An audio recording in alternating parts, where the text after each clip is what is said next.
Chaque semaine, découvrez le parcours d'une prof de yoga pour vous montrer l'immensité des possibilités dans le monde du yoga.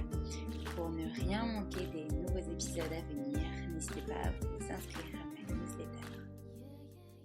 Hello Marie, je suis ravie de t'accueillir aujourd'hui pour ce nouvel épisode du podcast Le Yoga dans nos vies où tu vas pouvoir nous raconter un peu ton parcours avec le yoga et tout ce que tu fais autour.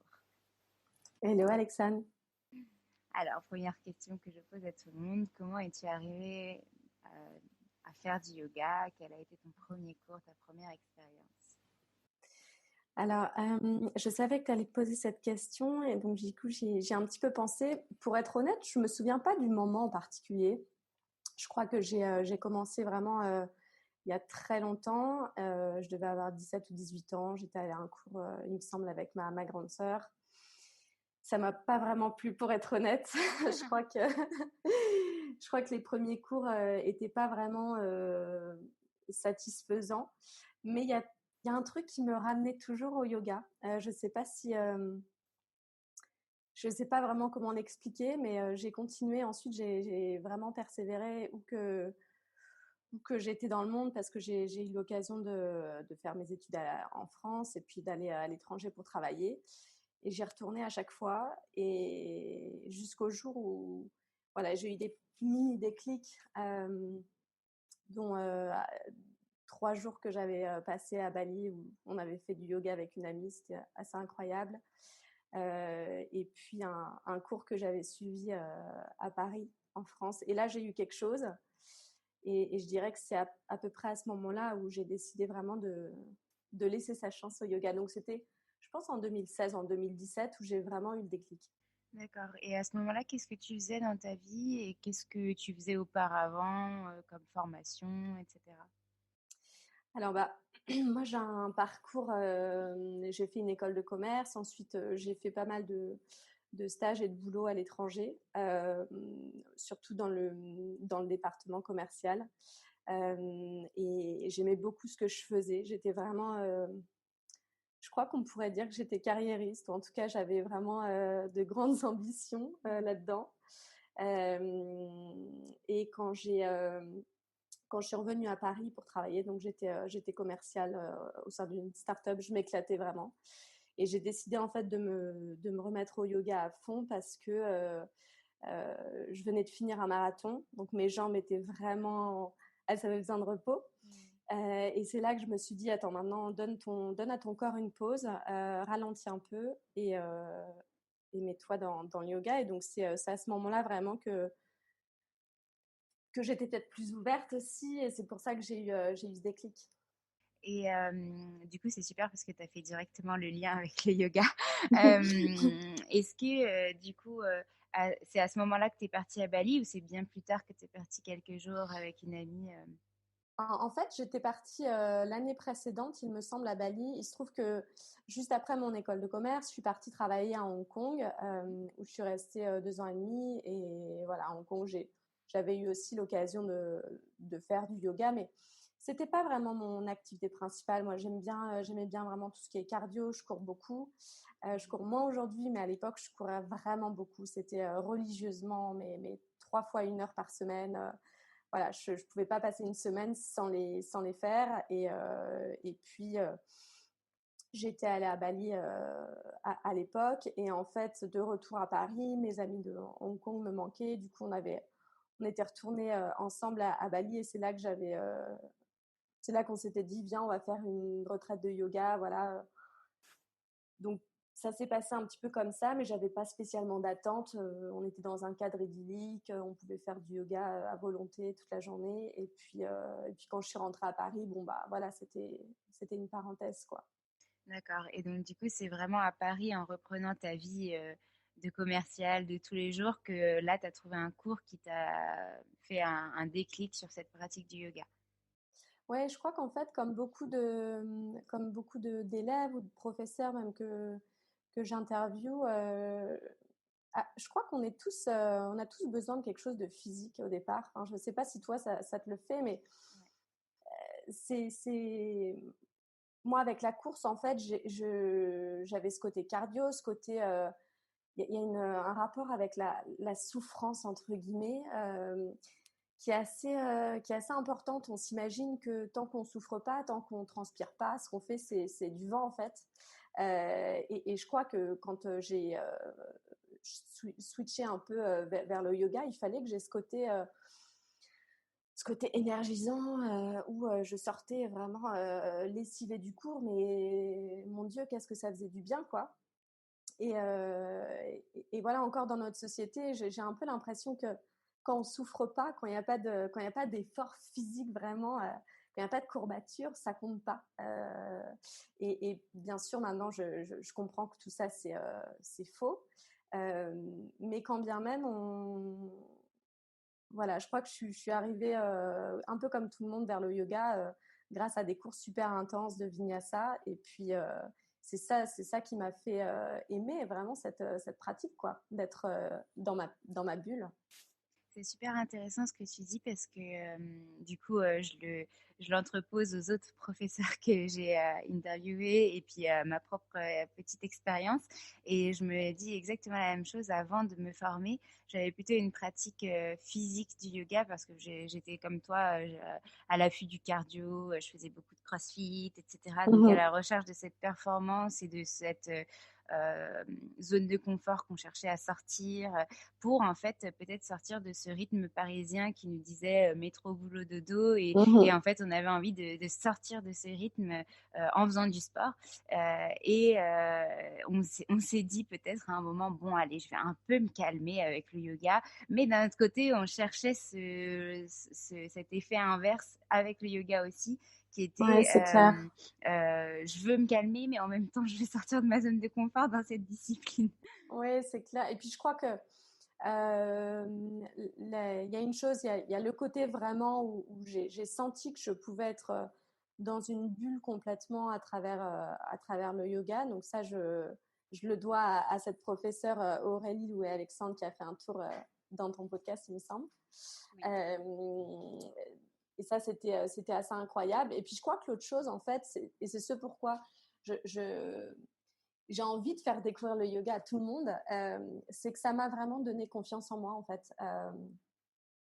Pareil, je ne sais pas si ça te l'a fait, mais en développant cette concentration, cette conscience de soi, de son corps, de son positionnement, de sa respiration, j'ai vraiment appris à développer de la force et de la confiance. Et ça, je crois que c'est assez incroyable, c'est assez puissant, en fait. Je pense qu'on est en constante recherche de cette confiance en soi, mais que c'est vrai que cette discipline nous aide vraiment à juste prendre conscience de qui on est, de ce qu'on est et ce qu'on devient, parce qu'on évolue au fur et à mesure de Mhm. notre vie. Et je dirais pas qu'aujourd'hui j'ai totalement confiance en moi, mais qu'en effet je me connais beaucoup mieux qu'il y a quelques années quand je pratiquais pas le yoga ou quand je venais de connaître cette discipline. Et Mhm. donc, du coup, mine de rien, apprendre à se connaître, ça permet vraiment de savoir un peu comment on va réagir, ce qu'on va aimer ou non, savoir dire oui, savoir dire non, Mhm. refuser des choses quand on nous les propose, même si peut-être qu'on en a envie au fond ou qu'on veut pas vexer, etc. Mais d'apprendre à avoir une voix pour soi. Oui, Ouais. c'est vraiment hyper intéressant ce que ce que tu dis. Ouais. Et puis je crois que c'est bien sûr il y a toujours des jours où on doute. Enfin, je veux dire, ça Oui. c'est l'histoire d'une vie, mais c'est vraiment aussi être reconnaître de quoi on est capable et être là, pas forcément où on pensait qu'on pourrait être. Alors bien sûr, il y a le côté physique toujours, certaines postures qu'on arrive à faire après X mois de pratique, mais plus la pratique avance, plus aussi on est moins dans ce côté physique, on est plus du côté peut-être de la méditation, des exercices de respiration, du pranayama. Et il y a plein de choses que du coup j'ai eu la chance, j'ai eu l'occasion de faire, de faire l'expérience. Euh, et je pense qu'il y a quelques années, je me serais dit non, non, mais ça en fait, t'es pas capable, oublie. Mm.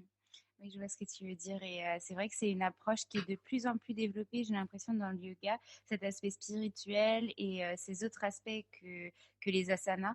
Je vois, j'en parlais justement hier avec une de mes élèves qui me disait, oh là là, depuis que j'ai commencé, et elle a commencé en septembre à faire ses cours avec moi, elle me dit, oh, j'ai l'impression que je respire mieux. Bon, j'ai beaucoup le nez bouché en ce moment, mais j'ai l'impression que je respire mieux. Et c'est Ouais, hyper plaisant de se dire, bah, c'est elle n'a pas génial. l'impression de mieux réussir ses postures, mais elle a l'impression Mhm. de mieux faire rentrer son air en elle et le faire sortir pour faire sortir toutes ces choses dont elle est capable. Et c'est exactement ce que tu disais. Bon, on va revenir à toi, du coup.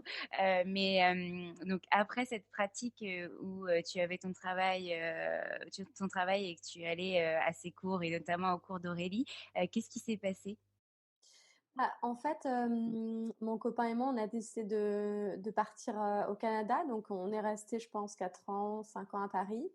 Et puis, ayant tous les deux vécu à l'étranger, on avait vraiment envie d'y retourner. Moi, c'était je sais pas, comme j'allais dire un rêve, mais c'était peut-être comme une box à ticker de me dire, allez, je vais repartir à l'étranger avant mes 30 ans.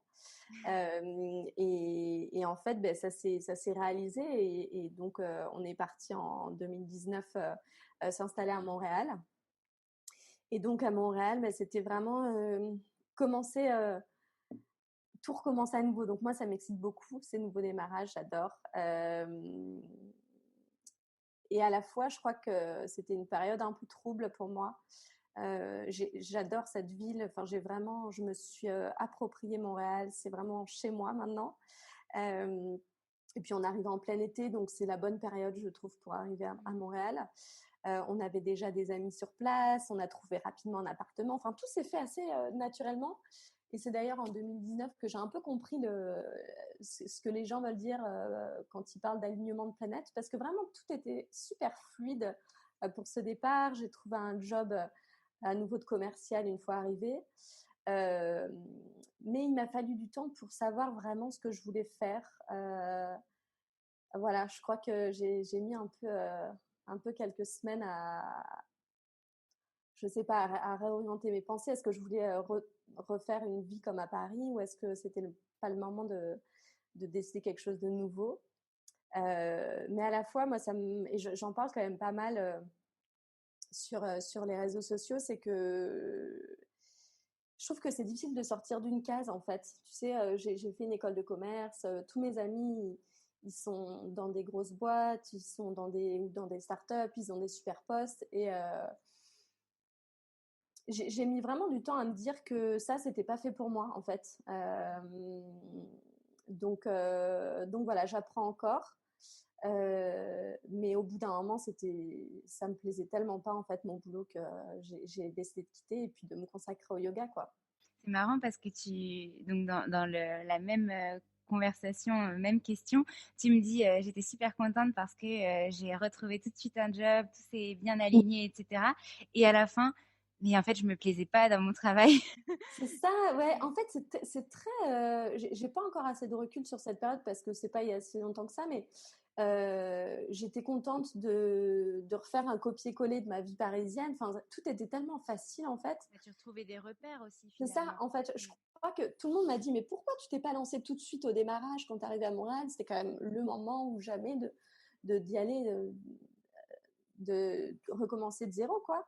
Mais en fait, j'étais pas capable. C'était trop de changements C'était d'un pas coup. ton moment, c'était pas Ouais, ce moment-là que tu cherchais. Et puis c'est c'est vrai ça. que c'est un énorme chamboulement. Tu vas à 6 heures de décalage de là où tu habitais, tout recommencer, chercher un logement, chercher un travail, refaire toute une vie, s'éloigner aussi de toutes tes amis, ta famille, tes connaissances que tu avais à Paris. Donc c'est un énorme chamboulement. Si imagine, tu avais en plus changé de travail en même temps et t'être lancé auto-entrepreneur avec une insécurité, etc., bah, enfin, ça aurait été encore plus difficile peut-être. Donc Ouais. finalement, tu l'as fait en transition et c'est ce qui te correspondait peut-être le plus à ce moment-là.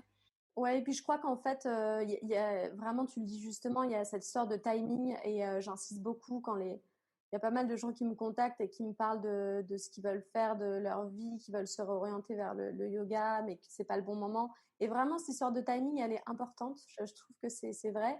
Et puis autre chose aussi, c'est qu'en fait, à Montréal, les codes dans cet univers, euh, dans le yoga, dans les studios, etc. Parce qu'à l'époque, on donnait des cours dans des studios avec des élèves Oui. quand même.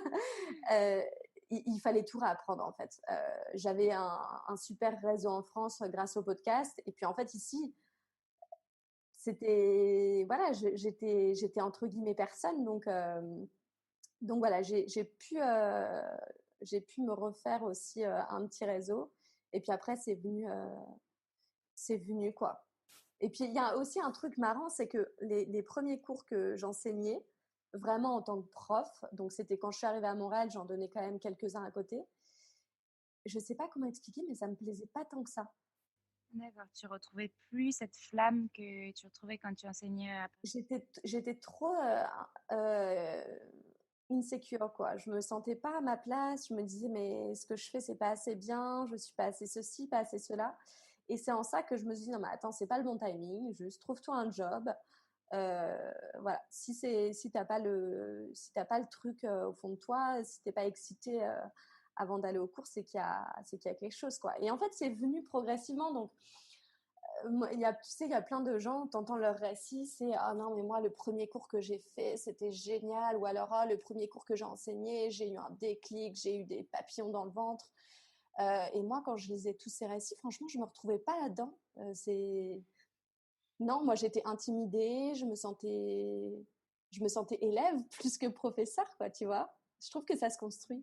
Et du coup, cette notion de confiance en soi, comme on disait, elle est partie, elle est revenue, elle a fait des petits zigzags, des vagues.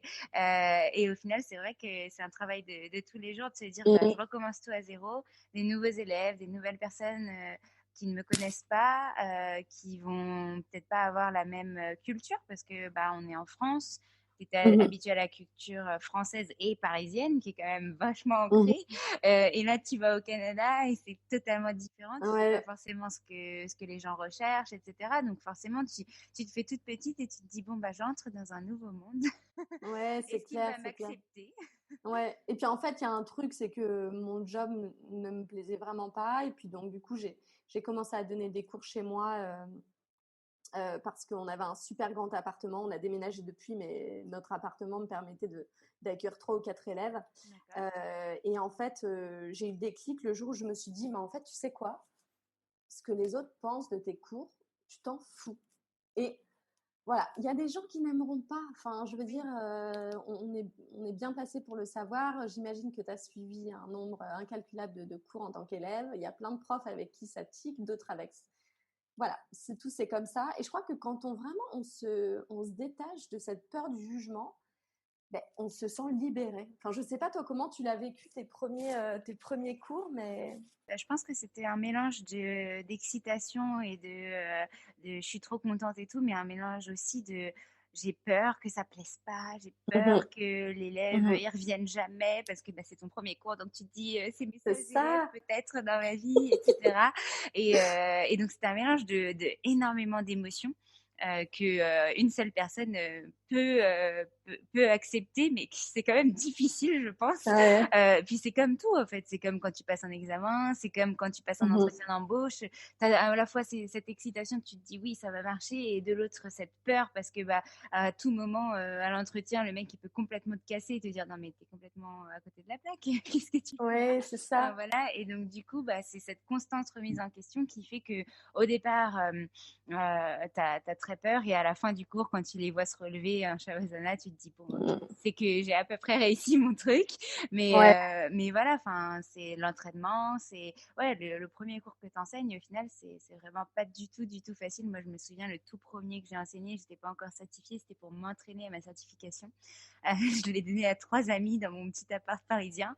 Ils étaient tout collés et tout, et puis en fait, j'arrêtais pas de faire des erreurs, et enfin, c'était pas du tout fluide, etc. Ouais. Et à la fin, ils ont été mais tellement bienveillants. Et s'ils m'écoutent aujourd'hui, je les remercie énormément parce que j'étais Ça aide beaucoup. déprimée. À la fin du cours, je me suis dit, mais non, mais c'était vraiment catastrophique. Et ils m'ont dit, bon, c'est pas parfait. On va pas te Ouais. mentir parce qu'on est tes amis et il faut qu'on soit honnête avec toi. C'était pas très fluide au niveau des côtés, des enchaînements, etc. Mais il y a cette envie de partager et c'est juste ce qui compte au final. Ouais. Et Et puis peut-être que tu vois, le truc aussi, c'est que toi, quand tu faisais cet exercice, ça te plaisait vraiment. Et je pense parfois, on est tellement concentré sur est-ce que on va plaire aux autres qu'on oublie de se poser la question, est-ce que ça me ça me plaît à plaît. moi, Ouais. ça, en fait. Et moi, je me souviens, donc, je te disais tout à l'heure, le premier cours que j'ai enseigné officiellement en tant que professeur certifié, franchement, je n'ai pas du tout aimé. Je crois que c'est un des pires cours que j'ai donné. J'étais pas à ma place. Enfin, il n'y a rien qui allait.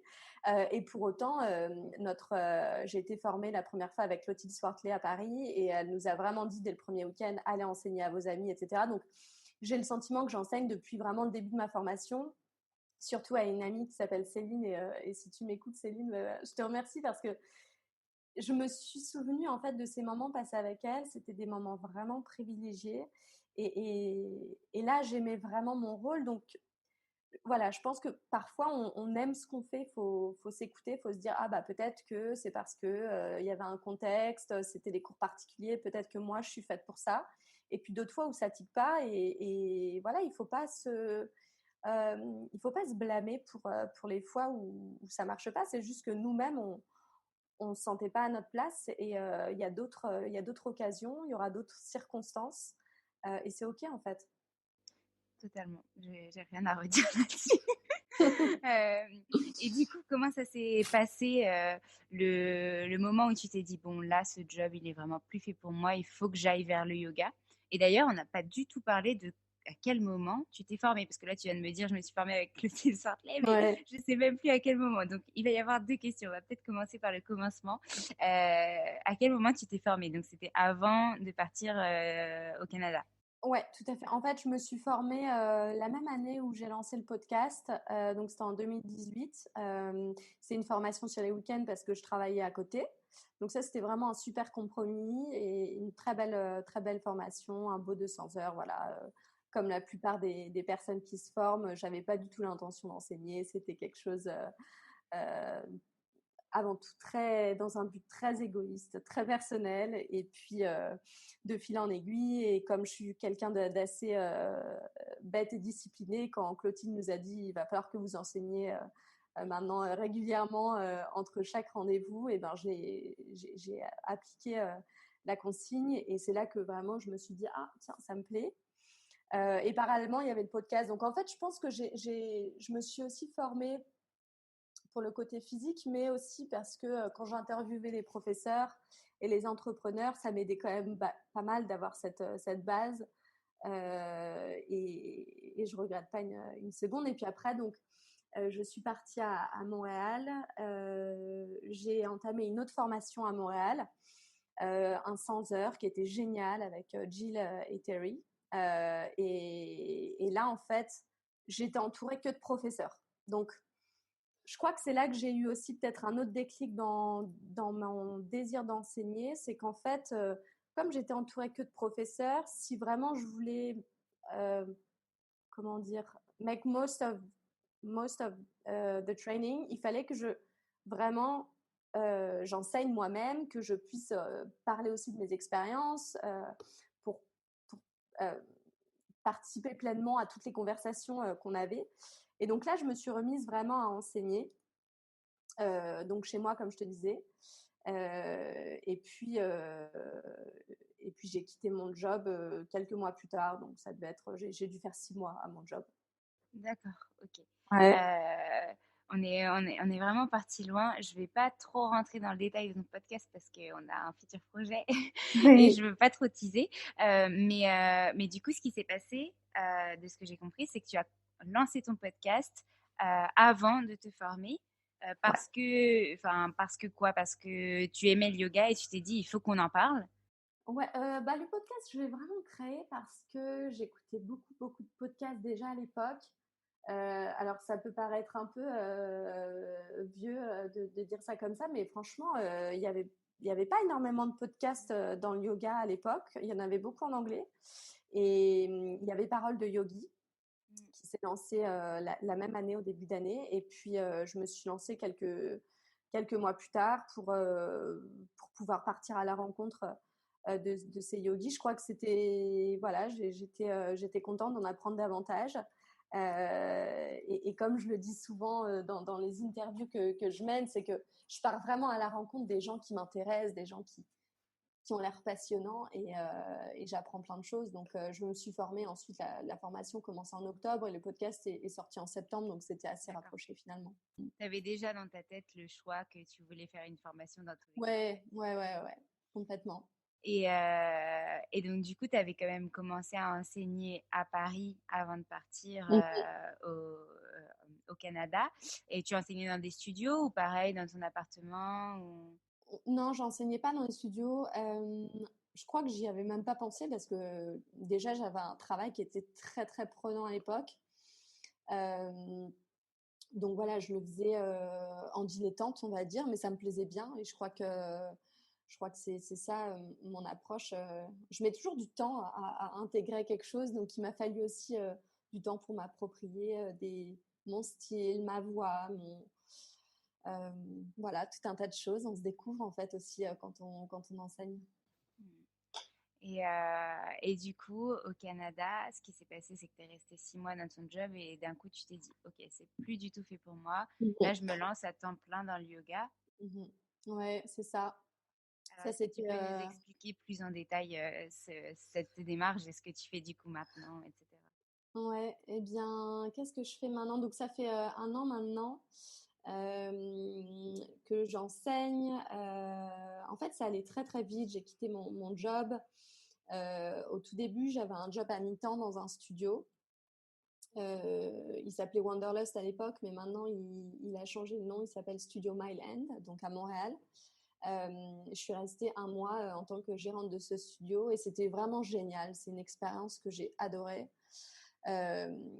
Et ça me permettait en fait de donner mes cours à côté, etc. Donc c'était chouette. Et puis, comme on le sait, le Covid est arrivé en mars, studio qui ferme, etc.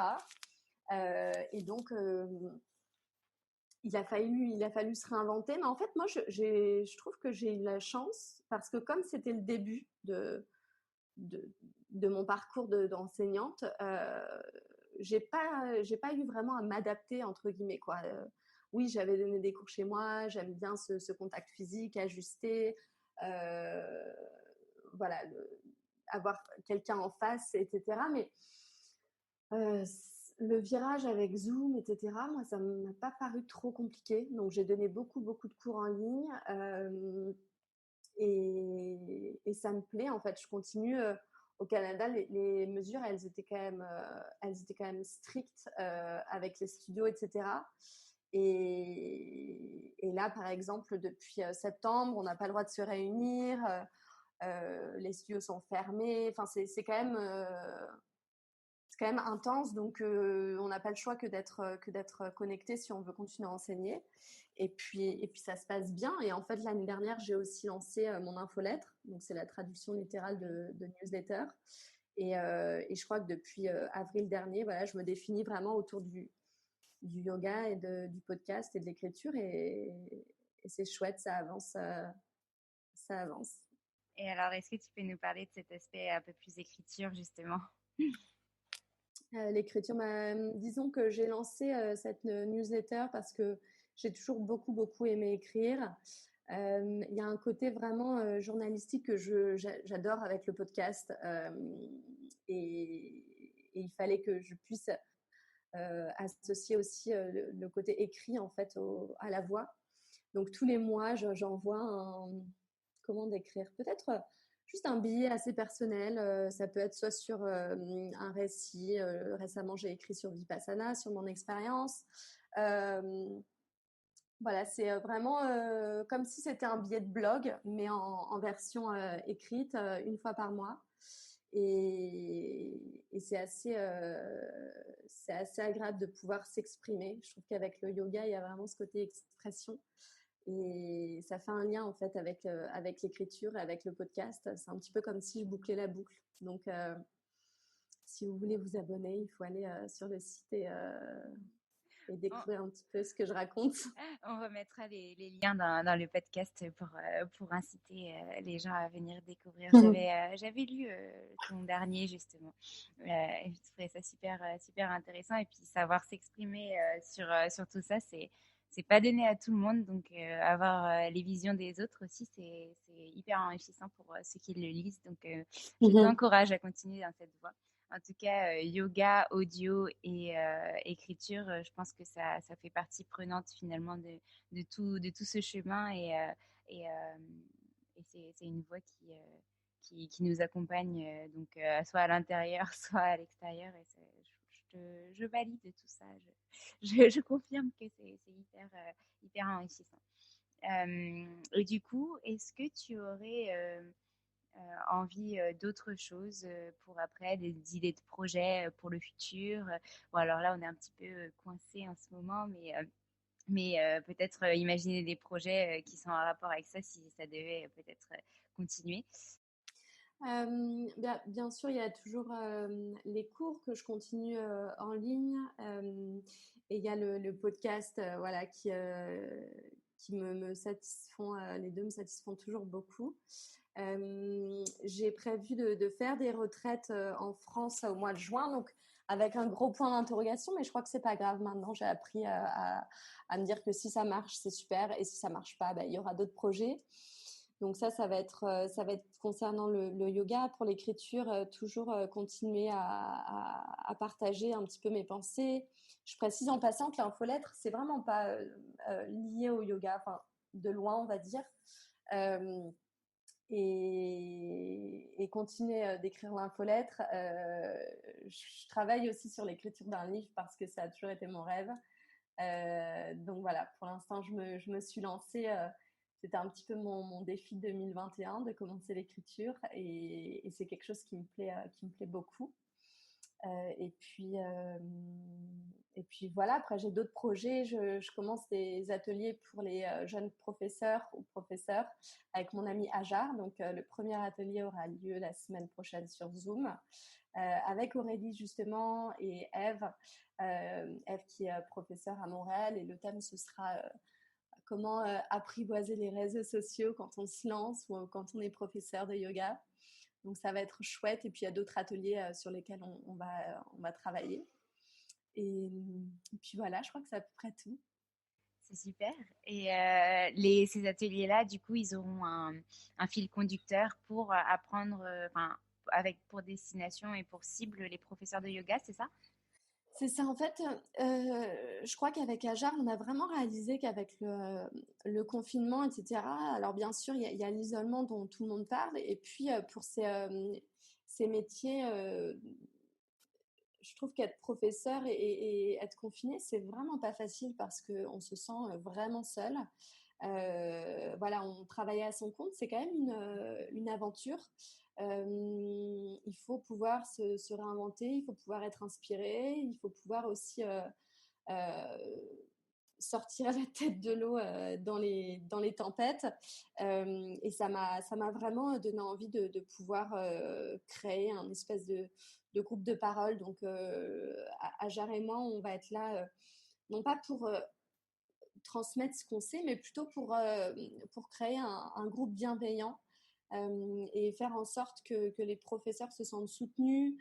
Je crois qu'on a beaucoup à apprendre les uns des autres, les unes des autres, parce que on est quand même nombreux à être professeurs. Voilà, il y a de nouveaux profs tous les jours, et on a beau dire qu'on se soutient. Oui, oui et non, en fait. Je crois qu'il faut arrêter l'hypocrisie de c'est une grande famille, etc. Je veux dire, oui, on se respecte bien évidemment, heureusement. Mais à côté de ça, moi, par les professeurs que j'ai contactés personnellement, soit pour le podcast ou alors avec qui je travaillais en studio, bon, il n'y a pas vraiment d'interaction. Et je crois qu'avec ces ateliers, on a vraiment l'ambition de pouvoir créer du lien et bien sûr arrêter d'avoir peur de la compétition, car on a tous et toutes notre valeur ajoutée. Donc voilà, c'est un petit peu ça l'idée. Mm. C'est un sujet que j'aimerais bien aborder dans un podcast un petit peu plus, avec un thème un petit peu plus spécifique, cette notion de compétition qui est là ou qui n'est pas là. Parce que beaucoup Mhm. disent mais non, il n'y a pas de concurrence et beaucoup disent que si, il y en a quand même. Donc démystifier un petit peu tout ça. Et puis finalement, on parlait de l'alignement des planètes et je pense que cet atelier que tu crées en collaboration avec d'autres professeurs qui te sont chers, elles amèneront sûrement que de belles âmes et de belles personnes et professeurs belles et beaux, qui ont envie justement de s'ouvrir à cette communauté et qui ont envie qu'il n'y ait plus cette notion de compétitivité, que chacun a sa petite flèche à l'arc à ajouter, etc. Justement, on disait tout à l'heure, tu vas plaire à des élèves, mais tu vas pas plaire à d'autres Exactement. qui plairont à d'autres professeurs, d'autres approches. Et donc, en fait, il y a des élèves pour chaque professeur. Et c'est ça aussi le Et mode puis du je crois travail. on revient vraiment au même point à chaque fois, mais quand on se sent menacé, quand on sent qu'il y a de la compétition, alors compétition c'est un gros mot, hein, je dis pas qu'on va se mettre des bâtons dans les roues, mais quand on se sent vraiment menacé, je crois que ça nous ramène à notre propre confiance en nous.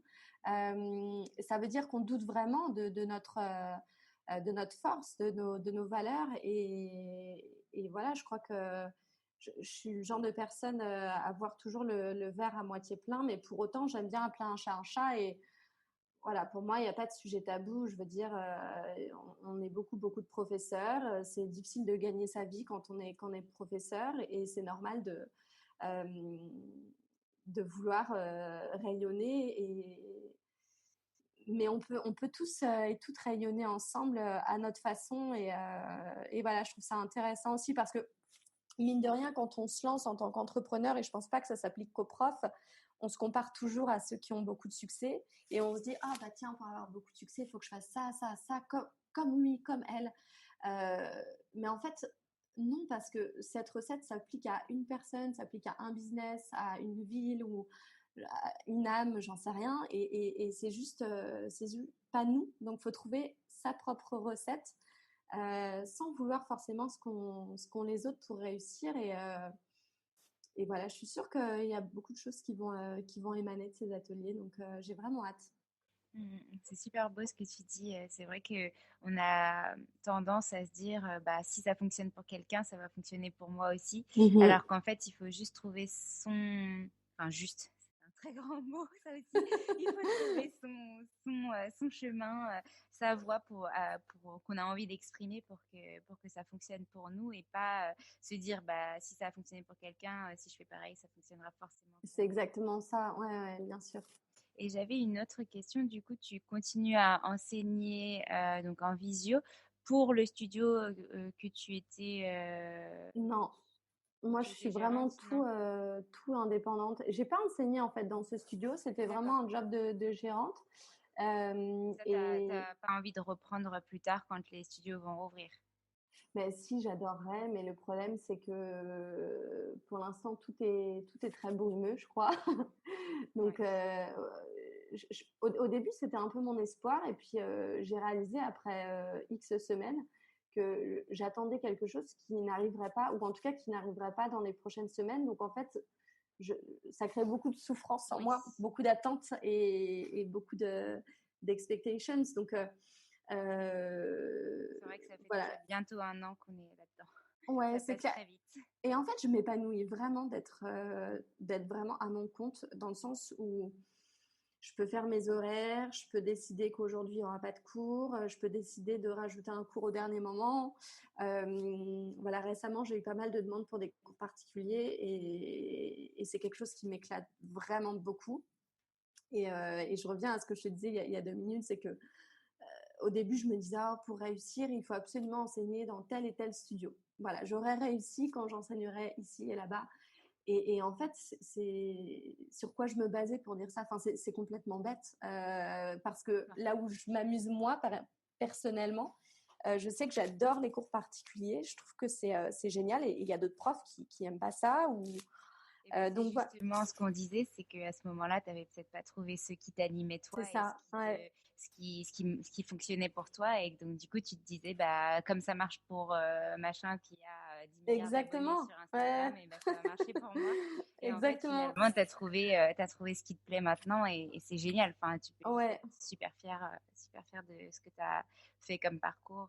C'est ça, et Et puis c'est ça ne fait un que process, commencer. quoi. Ouais, c'est exactement ça. Mais donc voilà, je suis vraiment à mon compte, et puis je donne des cours aussi aux entreprises, et ça me plaît pas mal parce que voilà, pour avoir été une employée stressée, ça aide. Je trouve ça chouette, les entreprises qui investissent des sous pour le bien-être des employés, sachant que je sais pas comment c'est en France, mais à Montréal, beaucoup de gens sont en télétravail depuis des semaines, des mois, hein. Donc, En France aussi, après, il y a certaines entreprises qui ont beaucoup repris. Enfin, moi, moi personnellement, on a repris à 100% et ça me déprime un peu.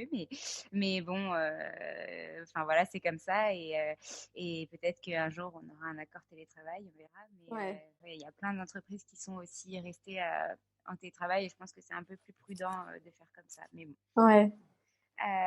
Et du coup, est-ce que tu aurais quelque chose que tu as envie de rajouter pour clôturer cet épisode? Peut-être un message que tu as envie de faire passer ou, enfin, je sais pas. Quel message j'ai envie de faire passer? Non, je trouve que le mois de janvier est pas facile. Pas facile, pas parce que on est déprimé, mais pas facile parce que pour moi, c'est vraiment un mois de démarrage où en gros, je vais choisir l'axe que je vais donner à mon année. Et en fait, le message que je souhaite faire passer, c'est de garder confiance, en fait. Voilà, depuis le début de l'année, mais comme je le faisais l'année dernière, je continue à investir du temps pour ma pratique, pour la méditation, pour l'écriture. Donc, si vous êtes comme moi et que vous traversez une période un petit peu floue, exactement, eh ben c'est OK. Demain sera déjà un autre jour. Tout à l'heure, ce sera déjà un autre moment. Donc, voilà, ayons foi et gardons confiance. Et ça va bien aller, c'est sûr. Stay positive alors. Voilà, Avec mon exactement. super accent anglais. Super, bah merci beaucoup pour ton partage, ton parcours et d'avoir pris ce temps pour venir t'exprimer dans le podcast Le Yoga dans nos vies. Et puis j'espère à très vite en vrai. Peut-être qu'un jour je vais au Oui, Canada la porte est ou grande en ouverte. visio. Ok, bah, j'y pense. Merci Alexandre. Vous voulez soutenir le podcast Le Yoga dans nos vies, n'hésitez pas à laisser une petite étoile ou un petit commentaire sur Apple Podcast ou à m'envoyer un petit message privé, ça me fera très très plaisir. À très vite.